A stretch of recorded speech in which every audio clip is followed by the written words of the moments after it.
Marion is one of 6 children, and Ruthie and Stu were so giving and loving, and I think, Marion is a product of Ruthie and Stu and her family life. Marion herself is a traditionalist. She is a partner, a very successful partner in the Hancock law firm, where her father worked, where her grandfather worked, and also what her great-great-grandfather founded.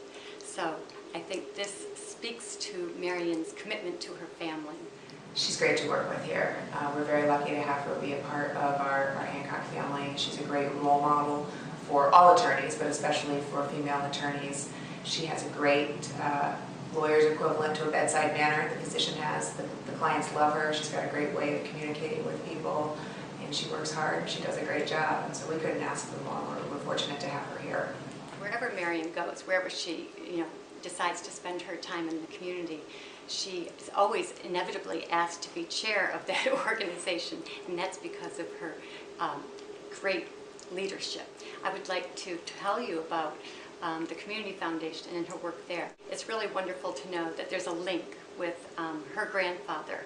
He started the Community Foundation, and then her great aunt, Margot, was a chair of the Community Foundation, as well as her cousin Ted was the chair of the Community Foundation. So it is another family tradition. She is active, certainly in the community, as you've heard before from my predecessors about the wonderful accomplishments that she's had and made towards this community. She's been very successful in her career and also contributes her time and talents. I wanted to share another story because I think it also exemplifies the spirit of the Mary Harriman Award. Marion lived next to my grandmother, who lived in her own house until she was 99 years old. And I'm lucky, I feel fortunate to have this opportunity to let her know how much we loved having her live next door and the comfort that our family got from knowing that she was there.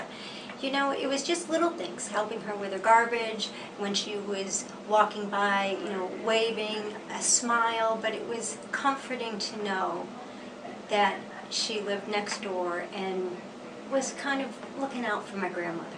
We really appreciated that. Not only is Marion a great professional and volunteer, but she's a great family girl. Not only does she have time for all of those things, but she makes time for family. She has 3 beautiful children with her husband, Mike. They have a beautiful relationship. Actually, my husband introduced them when they were very young. One of the things I was also thinking about, reflecting on my early days in the Junior League, is how impressed I was with the women who were in leadership positions in the league back in the day. These women, some of whom worked outside the home, some of whom were really just professional volunteers, but so many of them really displayed extraordinary leadership qualities. Qualities, frankly, I thought I would never really develop myself and did not see in myself back then when I was in my late 20s and 30s. But things change, and you change, you develop your skills in different ways. I love to hear about what the League is doing, the projects. And over the last few years, I've really made an effort to go to some of the membership events where I'm going to meet new members, young members. And you know what? That is really gratifying. I love meeting the newer members of the League to learn about their interests in the community, to hear what their ideas are, and then just to meet these women. I think I particularly relate to that because our children are young adults, soon entering their 30s, at least our oldest. And so I'm keenly aware of the challenges of young people and connecting with their communities. And I certainly want to encourage that among my children.